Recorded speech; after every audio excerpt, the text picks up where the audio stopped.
This is LWT, home of Grand Prix weekends.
Peace and tranquility of the Austrian mountains is shattered for the weekend as the Formula One circus comes to the A1 ring. It's round 10 of the World Championship. Hello there, welcome to the highlights of this afternoon's Austrian Grand Prix, a race, by the way, that championship leader Michael Schumacher has never won. All weekend he's been facing the challenge of an in-form McLaren team. Britain's David Coulthard starting the race just 12 points behind Schumacher. But qualifying kicks up an older rivalry. After a week's holiday relaxing away from F1, Mika Häkkinen is back on the pace and makes the session his own personal demonstration of speed. The championship challengers Coulthard and Schumacher have no answer. The German running wide on his last run, the Scot just not quick enough. So Häkkinen on pole for the first time in 7 races. Coulthard also on the front row. Barrichello getting the better of Michael Schumacher. Trulli's 5th, ahead of a career best for Zonta, outpacing teammate Villeneuve. Fisichella 8th, then it's Salo and Verstappen on row 5, Deniz and De La Rosa 11th and 12th. Then Heidfeld, first of the Prost, alongside the homeboy Wurz. Frentzen blew all his laps too soon. He starts 15th ahead of Herbert and Alesi. A miserable showing for Williams, Button and Ralf Schumacher 18th and 19th. The Minardis of Genet and Mazzacane sandwiched new Jaguar driver Luciano Berti, the Brazilian stepping in for Eddie Irvine, who had to withdraw, suffering abdominal problems. Enjoy the Austrian Grand Prix then with your commentators Martin Brundle, and welcome back Murray Walker. So look on the left-hand side of the grid, Michael Schumacher, and watch the lights. Now, are you ready? Then we will begin. David Coulthard rolling slightly and gets right up alongside Mika Häkkinen. It's a right-hand turn, the first one. David Coulthard could get through. No, he doesn't. Mika Häkkinen chops across the front of David Coulthard, and that's a Ferrari spinning. That's Barrichello gone through, and I think that's Michael Schumacher. It is Michael Schumacher, Jarno Trulli and Ralf Schumacher, and Michael fingering the clutch levers under the steering wheel, and consternation in the Ferrari garage. They may well have to red flag this. They can cover it under the safety car. The medical car there that starts at the back of every Grand Prix. Yes, the safety car is out there, not red flagging it. It's the silver Mercedes estate we saw. It's the medical car. World Championship leader Michael Schumacher somehow has kept the engine going in that, and we've got wave yellows all the way around the circuit. A little SC board. Now Michael's stalled there. That's Michael pulling his car back onto the racing line. I wouldn't be at all surprised. He is going to be destroyed when he sees the safety car procedure.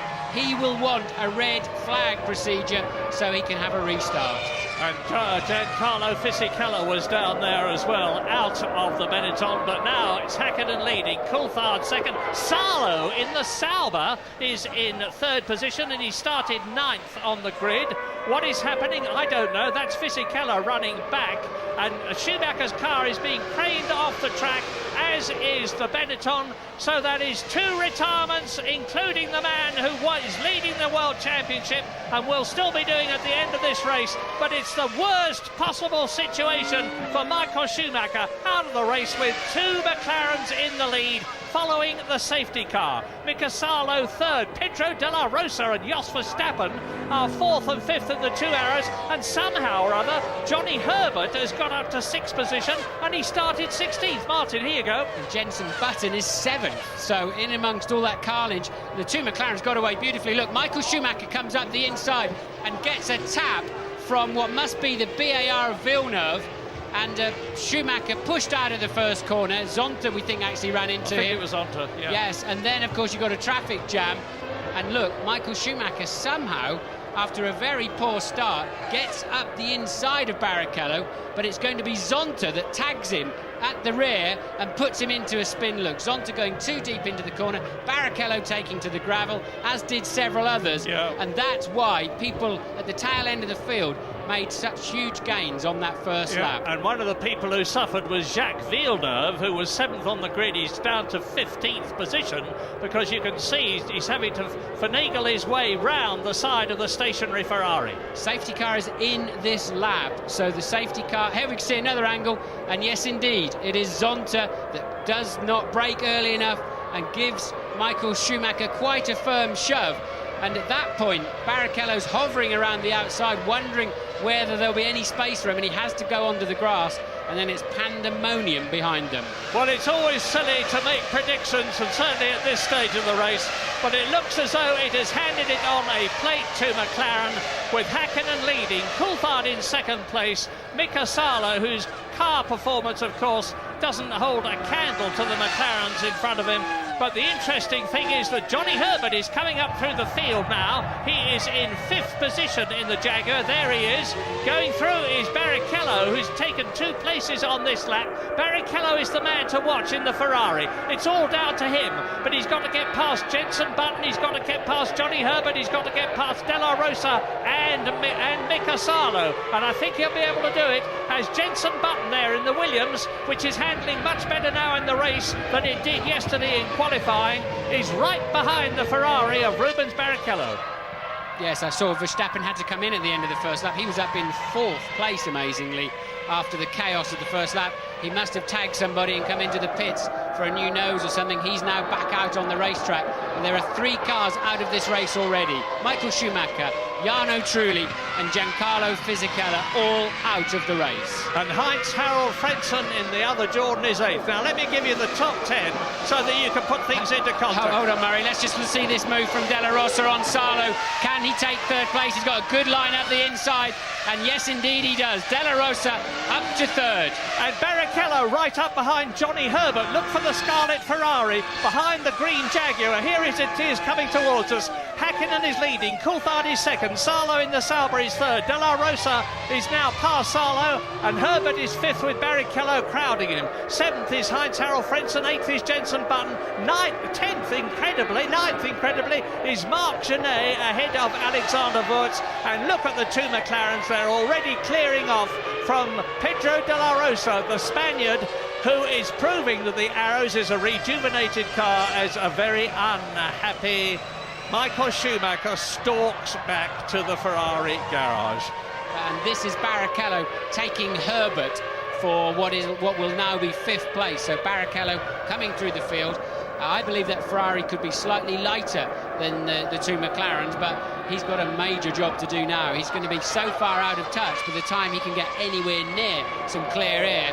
And here he is now coming up behind Salo. Something is smoking quite a lot. Yeah, it's Frentzen's Jordan, and off he goes. Maybe something's happened to the engine. I saw smoke coming out of the back of the Jordan before. That's the Mugen Honda engine spinning the wheels. He's in the gravel. He's beached it. The under tray is down in the gravel. He's not going to get out of that. That is another retirement from the Austrian Grand Prix, and it is the 4th in 6 laps. I suspect he spun off in his own oil or fluid of some sort, because something was smoking.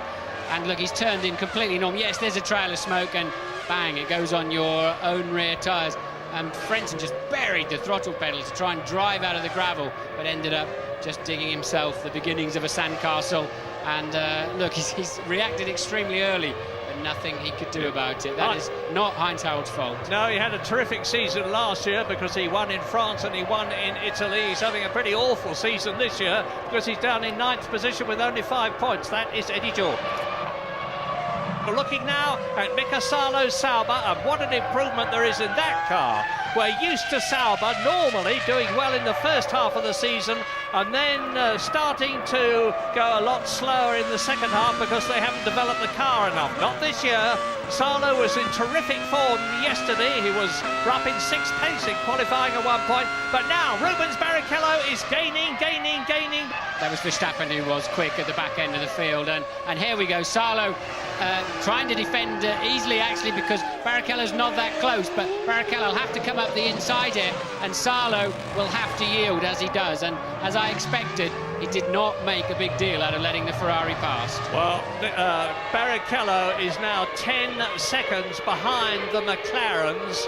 McLarens are lapping in about 1 minute 14, 1 minute 14.2, and Barrichello's been lapping nearly 1.5 seconds slower than them at the present moment. So he's got to put on a terrific charge to close the gap, never mind get past them, as we look at him again on this replay, taking 3rd position from Mika Salo from Finland. Rubens Barrichello is eating up the gap to the arrows. Yes, but Barrichello, now he has got in clear air, is still 1.5 seconds a lap slower than the McLarens at the front. That absolutely amazes me, that he's so much slower with no traffic in front of him whatsoever, as you watch Jean Alesi trying to challenge Alexander Wurz for 9th place. Let's try an absolutely wild one on you, because it amazes me that they're so much quicker. Might they be on a 2-stop strategy and Barrichello only on a 1-stop strategy, in which case he'd have a heavier field load? Seems unlikely, but it's possible. I'd be surprised, but we'll have to wait to find out, won't we? But Barrichello certainly doesn't appear to have great pace. But even, Murray, the difference between 1 and 2 stops is not 1.5 seconds a lap, as Alesi ducks up the inside and can't hold the back end of the car, and Wurz immediately takes back his 9th position. Well, we're on lap 12 now out of 71. Eddie Irvine won last year in the Ferrari as a result of a brilliant stint. He stayed out until lap 44 in the 71 lap race, and he came out of the pits still in the lead after his stop. I'd like at some point when we see a replay of the start, Barrichello got away so much better than Michael, and then seemed to have to get out of it and let Michael through up into the first corner. Michael's miles behind him off the line, and I think that could confirm what James was saying about Barrichello actually, yes, being on the fuller fuel load and trying to release Michael. It didn't pay off because Zonta arrived much too hot. Well, Alex Wurz waves a furious fist at Jean Alesi, who's just moved up into 9th position. There he is, diving through on the inside of the Benetton, who runs wide again and lets Alesi get away. Alesi is an absolutely storming driver. He's driven in more Grand Prix than anybody else who is currently racing. I think this is his 177th Grand Prix, and he's lost none of his brio, none of his enthusiasm, none of his fire. That's Pat Simmons, the technical chief of Benetton, on the left, with Gordon Message, and the highest man that they've got in the field at the present moment is Alex Wurz, who is in 9th position, because Fisichella, of course, has long gone out of the race. So we've got 2 cars have been notified they're on a stop-go penalty. It's Dinitz and Zonta. So Zonta, we're sure it's because he ran into Michael Schumacher. Here it comes up on the screen. Dinitz, I don't know, maybe he had a jump start or something like that. So, but look at this, Murray. Mika Häkkinen is now down in the mid 1 minute 12s, and Barrichello still buried in the 1 minute 14s. That's Dinitz in for his stop-go, so he has to go to his own box, and Zontarin's ahead of him too. Look, they have to go to their own area, and their own mechanics have to release them after 10 seconds of being completely stationary, plus the time they lose getting in and out of the pits. So 25 to 30 seconds is an absolute minimum.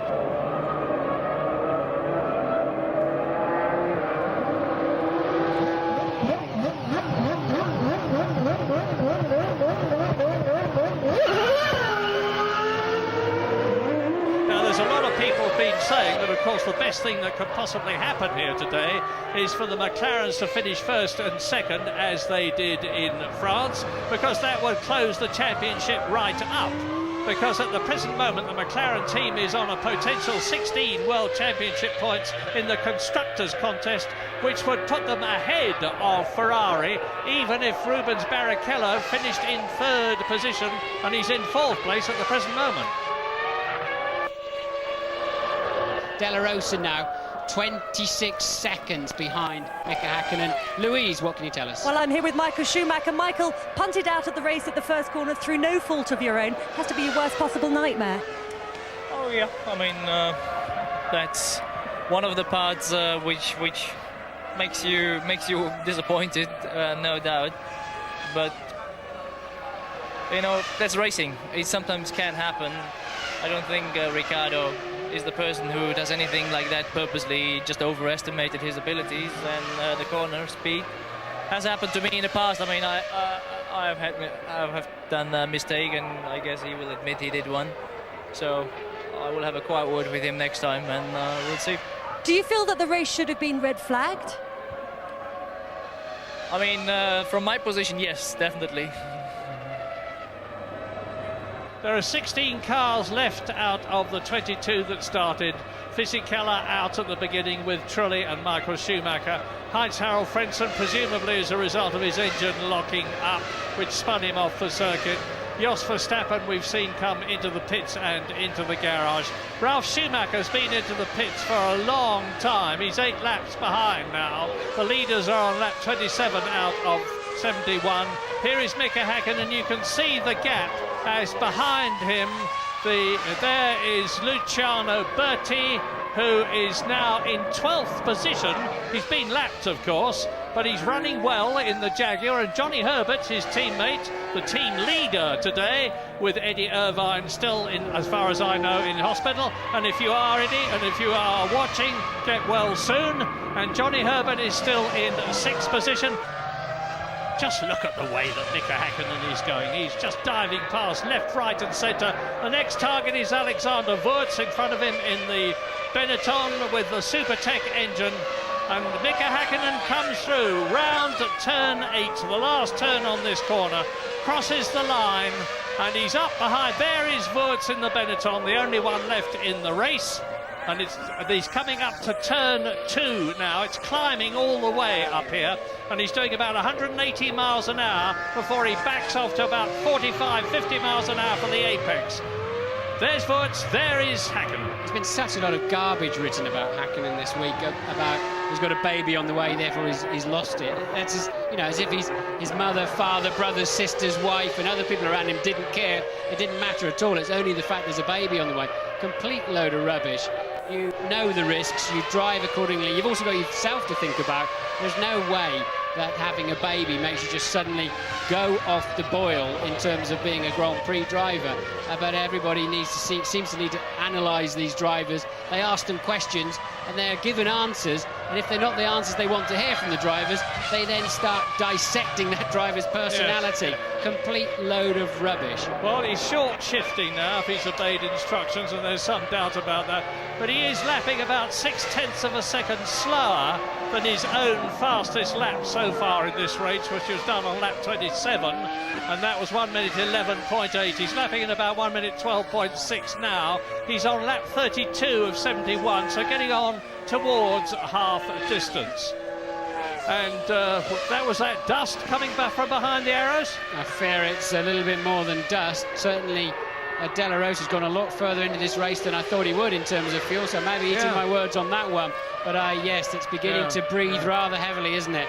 That is not going to make the end of the race, Murray. No, it's a super... So, oh, no, my goodness, it isn't. No, it's so... Whoa, that's it. Bang, bang, bang. Out goes Della Rosa. That's a replay.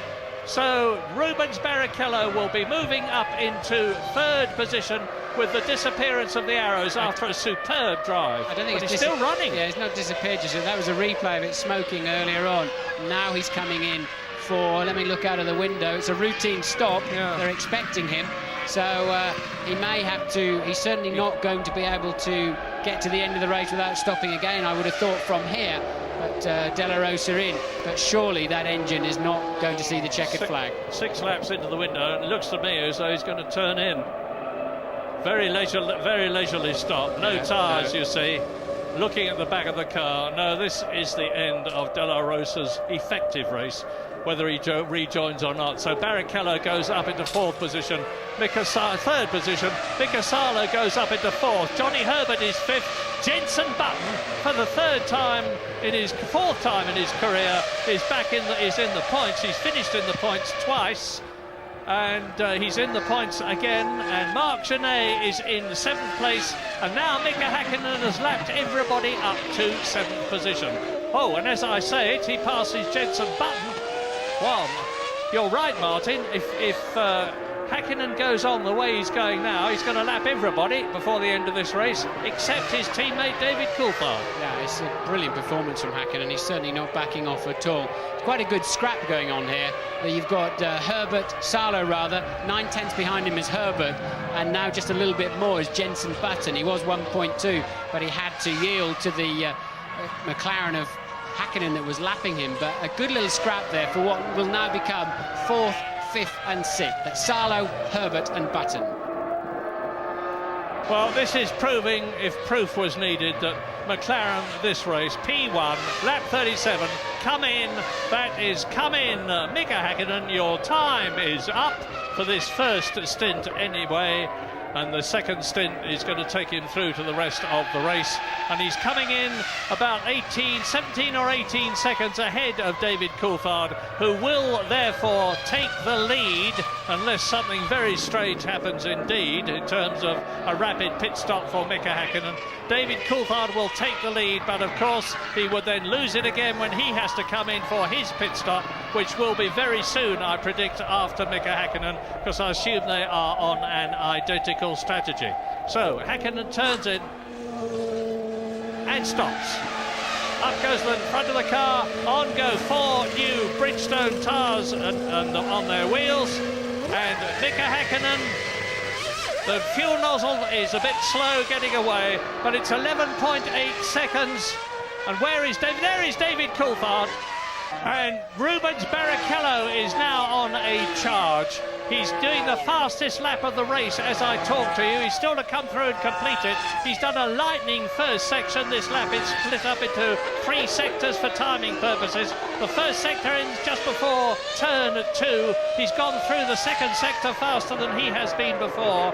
But the gap between him and Mika Häkkinen is still some 30 seconds. Coming down now, it's 20 seconds as a result of Häkkinen's stop, and Barrichello has yet to stop himself. Yes, Barrichello's done his fastest lap of the race rather than the fastest of a 1:12.5, but that's just normal sort of cruising around McLaren pace at the moment when they were trying to just save the engine a little bit. So now Coulthard, if he's got a few extra laps of fuel in this car, it probably explains why he wasn't able to stay with Häkkinen earlier on. The traffic certainly hasn't fallen well, and he hasn't taken it as well as Häkkinen, but Häkkinen quite clearly in any event has more speed around this racetrack. But Coulthard leads the race, and he's got low fuel. He must be doing for fuel in the next few laps, and he should be able to pull some of that deficit back that he had on Mika Häkkinen. So the order on lap 41 with 30 laps to go in this 71 lap race. David Coulthard leading Mika Häkkinen now by 10 seconds. Rubens Barrichello is 30 seconds behind Coulthard, but has yet to stop. Mika Salo in the Sauber is fourth. Johnny Herbert still going strong in the Jaguar. Fifth position, 2 potential points. Jenson Button in the Williams, who started down in 18th position, is now up into 6th position and in the points again. Marc Genet is 7th. Villeneuve is 8th. He's got ahead of Heidfeld, who has come in for his pit stop down to 9th. Wurz is 10th. And Bertie in the second Jaguar is still running in 11th place. In comes Coulthard.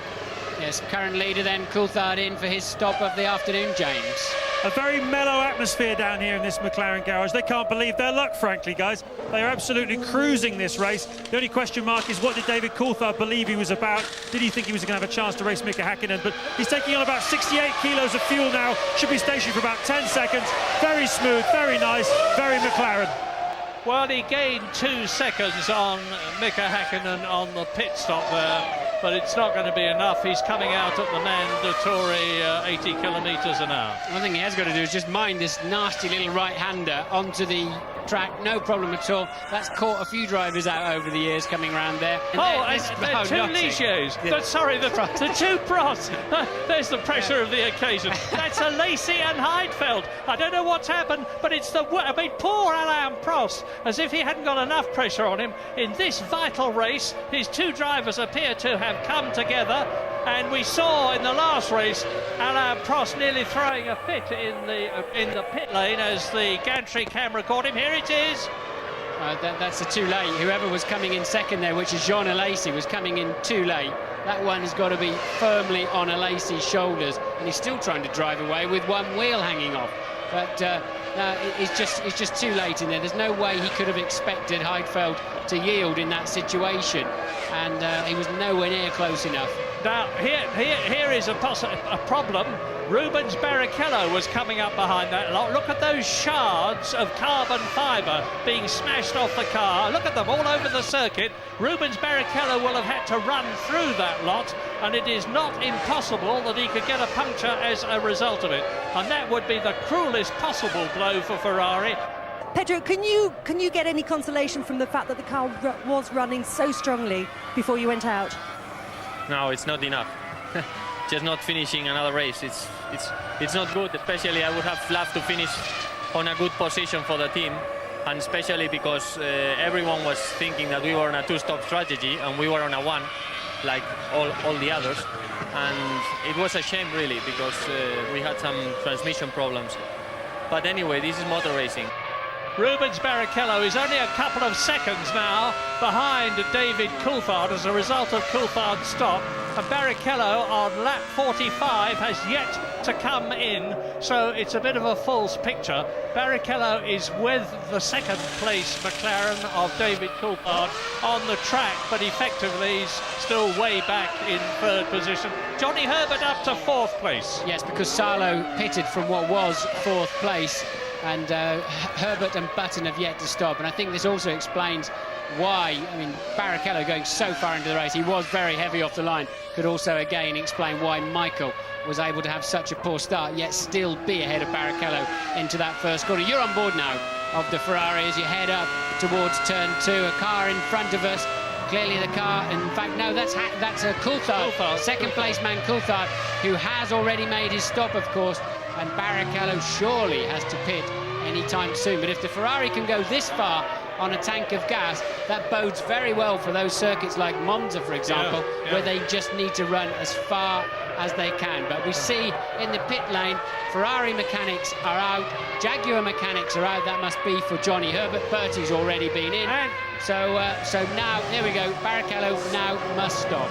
Jenson Button is up from 18th at the start to 4th in the race on lap 47 out of 71. A brilliant drive. David Coulthard there second, being crowded by Rubens Barrichello, who is about to come in for his one and only stop in this year's Austrian Grand Prix. There are the Ferrari mechanics. James is there. It's been very disappointing down here in the Ferrari garage. I think they've just been really struggling for grip. The car has been sliding through the corners, particularly the first two corners. Really a bad day. Rubens has been doing mid-112s, even in the run-up to his pit stop. And, well, not a good day for Ferrari, I'm afraid. So out of the pit lane, Gently Motors. He has to, he can't go any faster than this. There is a speed limit for safety reasons. Gently Motors, Rubens Barrichello, who of course has now got a long gap between himself and David Coulthard, who motored serenely on as the Ferrari came into the pit lane. Now, unless I'm very much mistaken, Jenson Button has had a very encouraging discussion with Frank Williams here in Austria. It's not necessarily so encouraging that it'll mean he'll stay with Williams next year instead of Montoya, the Colombian, who's expected to take his place. But Frank Williams and Patrick Head are delighted with the Englishman. They've got him under long-term contract. There's no doubt that if Button is not with Williams next year, he will be with somebody else. And into the pit lane he comes from 4th position. Now, he's got Jacques Villeneuve at the present moment just a few seconds behind him. Villeneuve goes through and takes 4th position. Villeneuve yet to stop, but here comes Button into his garage now. Just gently runs into the front jack. That's exactly what he should be doing. He's right on his mark, so the mechanics can easily manoeuvre around the car, moving the wheel. The fuel stop was short, of course, not so far to run to the end of the race. So a great stop for Button. Let's do a current 1 to 6 until it shakes out after all the pit stops. Mika Häkkinen leads David Coulthard by 17.1 seconds. A further 26 seconds down the road is Rubens Barrichello, and then it's Villeneuve, Jenson Button, who we've seen just pit stop, so the computer hasn't caught up with that yet. Then Alexander Wirtz, Salo and Herbert, who have stopped, are down in 7th and 8th at the moment. Another lap from now, we should be getting the true picture.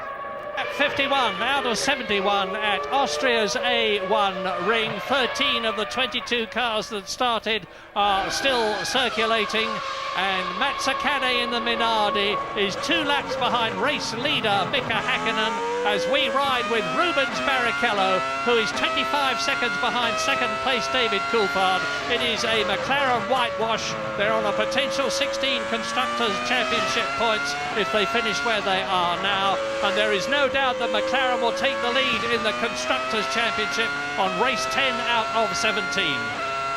Let me give you a 1 to 10. It's quite interesting. At the front, it's fairly predictable. It's Häkkinen now 18 seconds ahead of Coulthard, who's a further 25 seconds ahead of the man you're on board with now. And then Villeneuve had a great stop and managed somehow to get out in front of Jenson Button, who did leapfrog Salo and Herbert with those 2 or 3 great laps he did before his pit stop. So all changed there. Villeneuve, some kind of stunning in-lap and pit stop, has got him up into 4th place. Louise is with Lacey. I am indeed. Jean, both Prost drivers out in the same accident. Tell us your side of the story. So we were in 2 different strategies. Nick went out just in front of me with the full tank. I had the competitive car at this moment of the race, so I tried already once to overtake him. We touched each other already once. When I pass through the pits, I make a sign with my hands, and the lap after it, we had a definitive accident. So I want to understand exactly now with Alain why or if they say something to him before. So you feel that the team should have told Heidfeld to let you past? Of course, especially in this situation, everything is clear. I mean, they know the strategy very well, and I overtook a car at this place at the beginning of the race, so I knew it was possible to pass. But you need also to. We had this accident. We have to speak now together to understand what's happened. Thanks, Jean. Button, we think, has gone off. Yeah. Button has run off onto the grass as he goes wide again. So Button's made a mistake in the last corner. Yeah, and he's got Salo right behind him. There is Button in 5th position. Salo in the Sauber right behind him as they come up to turn 2, and that's where the Schumacher brothers had a gigantic battle respectively in the Ferrari and the Jordan a couple of years ago, and Johnny Herbert is right up behind Salo. So you're looking at the battle for 5th, led by Button, with Salo sandwiched between the 2 British drivers, Button and Herbert in the Jaguar. And there's everything to gain for all of them. Button wants those 2 points, so does Salo, and especially Johnny Herbert, to give him the first points for Jaguar and the team's 2nd World Championship points this year. Yes, Johnny Herbert in the worst possible place to finish a Grand Prix, and that's 7th, but he hasn't finished yet. And certainly Button, we think he ran, we're hoping to see a replay. He ran very, very wide in the last corner. The Williams pit are ready with a new nose, but I would imagine they'll only bring him in if he has a problem, which he doesn't appear to have at the moment. I would imagine that's a precautionary situation with regarding to the Williams pits. With so relatively few laps to go, it would be crazy to bring him in, and I can't see anything wrong with the nose. I think his team will be there ready just in case. Well, disappointing for McLaren and their sponsors that we're not seeing more of Häkkinen and Coulthard, but it's a very wise decision by the television director, because this is the excitement. The McLarens are way out on their own. because there is the nose cone ready for Jenson Button's car, number 10. There is Jenson Button's car, number 10. Doesn't look to be suffering too much at the present moment from as far as I can see. And that is Jacques Villeneuve running wide, and that's what caused Button's problem, as he was tucked up right behind the BAR as they came round turn 8. That's about a 135-mile-an-hour corner. He just dodges the tyre wall and keeps on the track. I can see why they're ready. There were bits and pieces falling off the nose, but it was mostly the wing end plates. I don't think it was anything critical or structural, but you do have to be careful, because if your front wing fails and tucks under your front tyres, you can have a pretty serious accident, as Salo once again moves within half a second of Jenson Button. But if that wing was going to fail big time, it would have happened by now at the 180 miles an hour. Yes, they're packing the kit away. Salo there in 6th position with another 12 laps to go. Johnny Herbert crowding him hard, but Jenson Button is lapping marginally faster than Salo and Herbert. He's ahead of both of them on the track, of course. He's in 5th. There is 5th, there is 6th, there is 7th, and that is Johnny Herbert. And between them, there are only 2.2 seconds as we switch to race leader Mika Häkkinen on his 60th out of 71 laps, watched by his wife there, Erja. And he's 15, very comfortable and comforting and reassuring and satisfying seconds ahead of David Coulthard in 2nd position. So, as I've said before, 16 World Championship points coming up for McLaren, and at the present moment, or when the race started, they were 6 World Championship points behind Ferrari, so they're going to have a lead of about 6 World Championship points, assuming Barrichello. Oh, that off goes Zonta.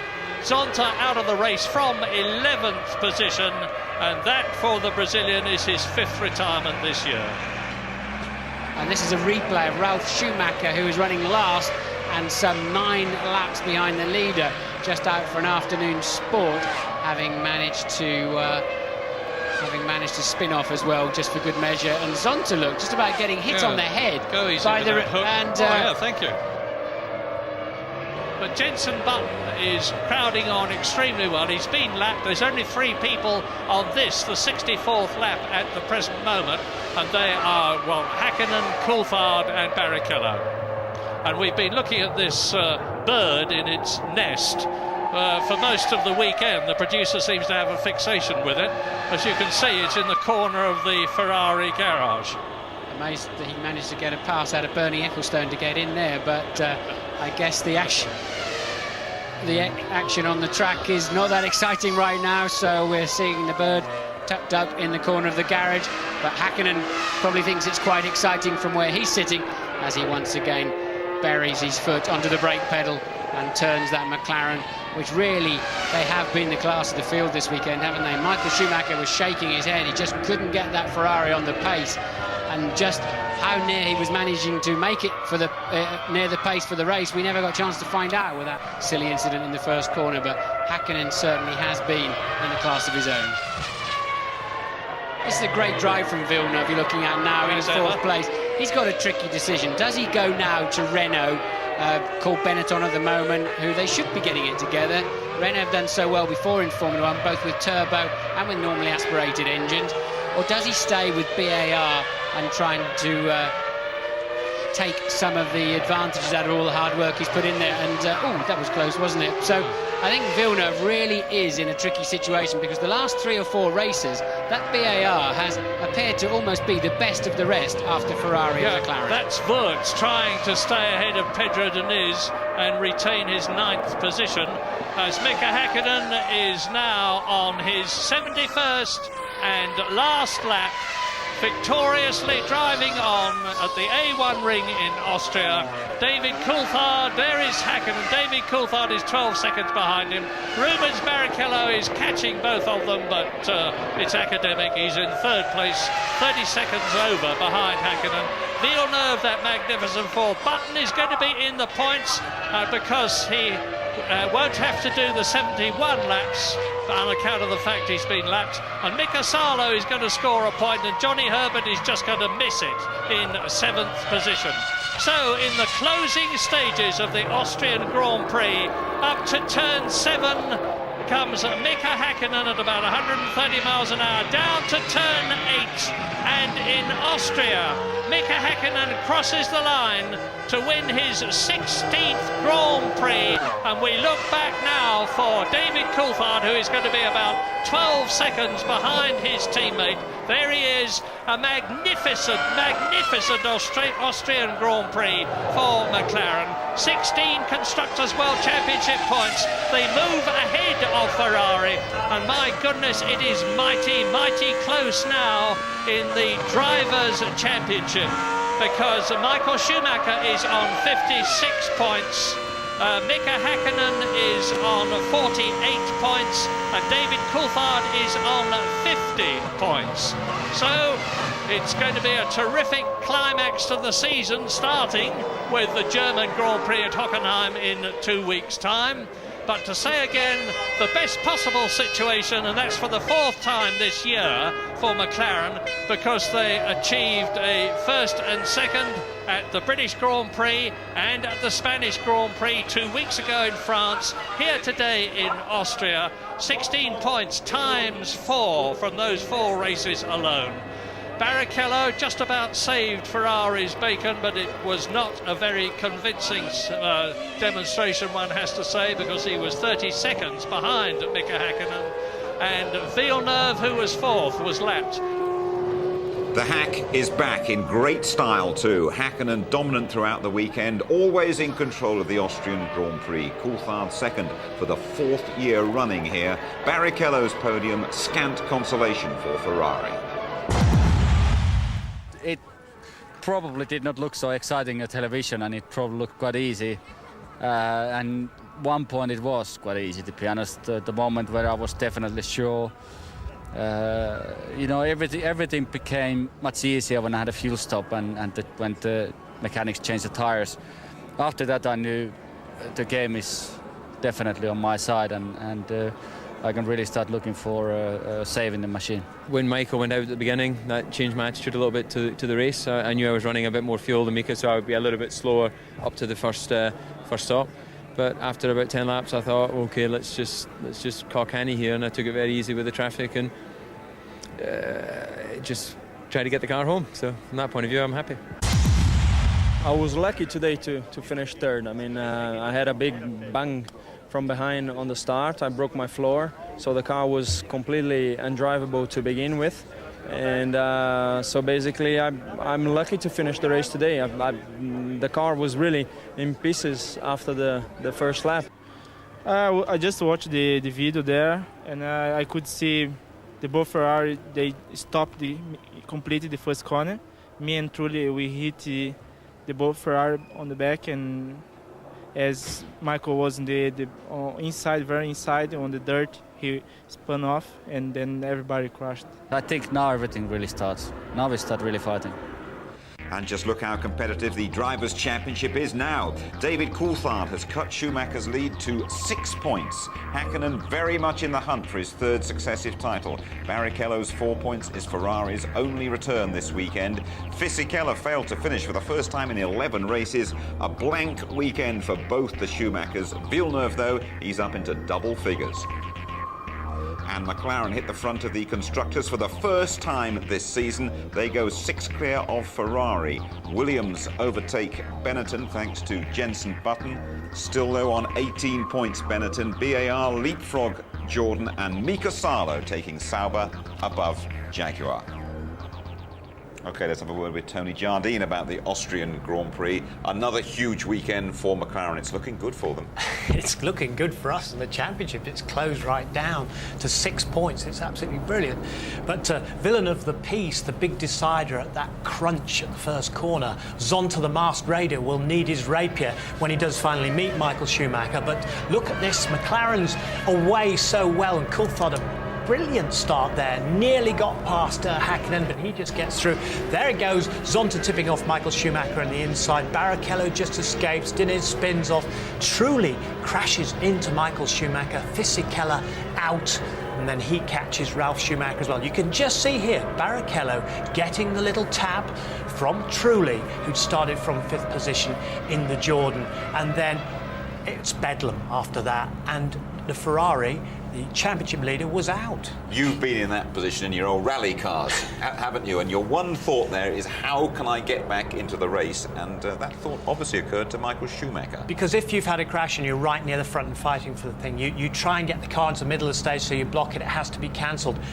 Any driver would try and do this.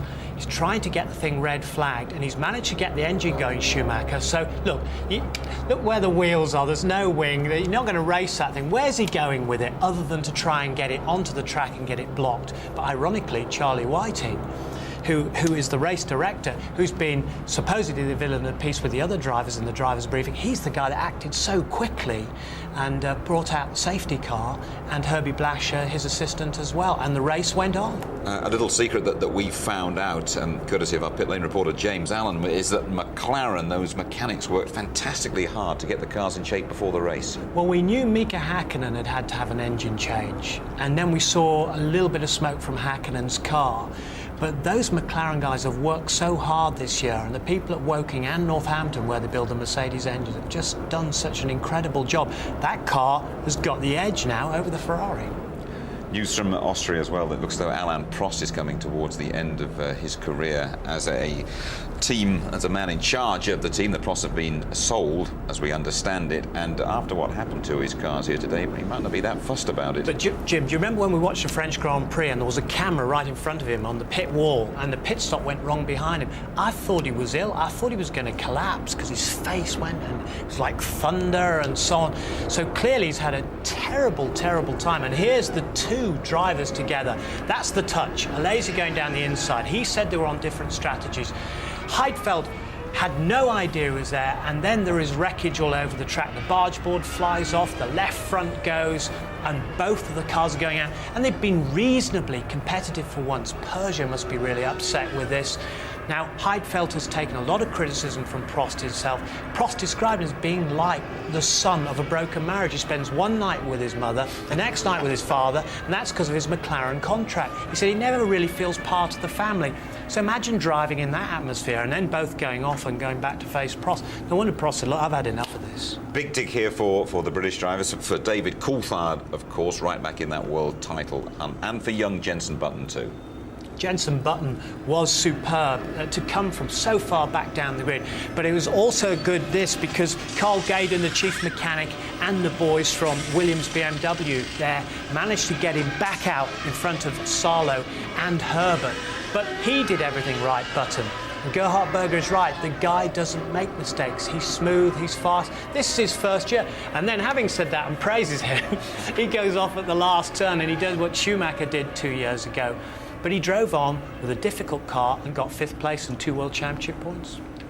Thanks very much, Tony, and here is your complete Austria rundown. We've seen the 4th McLaren 1-2 of the season. Hakkinen repeating his 98 victory here. Coulthard runner-up again in his 100th Grand Prix. Barrichello's 6th podium. Villeneuve 4th, that's the same as the French Grand Prix. Button 5th after starting 18th, a fine effort. Same goes for Salo, but expect a parting of the ways from Sauber at the end of the season. 7th, Herbert's best for Jaguar. Genet 8th, encouraging for Minardi. Diniz putting both Saubers in the top 10. Wirtz 10th on his home Grand Prix. Bertie finishing in his F1 debut, just a couple of laps down. Mazzacane, the last classified finisher. Zonta's engine blew. Ralf Schumacher had 6 pit stops. The Prost, they tangled with each other.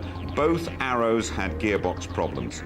For instance, Jordan, that one had a blown engine, and Michael Schumacher, Trulli and Fisichella all failed to get beyond that first corner. Our next port of call is Michael Schumacher country. We go to Hockenheim for the German Grand Prix in a couple of weeks' time. Watch the qualifying live on the Saturday morning, the full ITV F1 service at 11:30. The race, our build-up starting, the German Grand Prix build-up starting 12:15 on the Sunday, and highlights at 11:50. So another blank weekend for Michael Schumacher. He remains the favourite for the world title, but only just. The bookies can't separate Mika Häkkinen and David Coulthard. We have a three-way scrap for the title. Good night.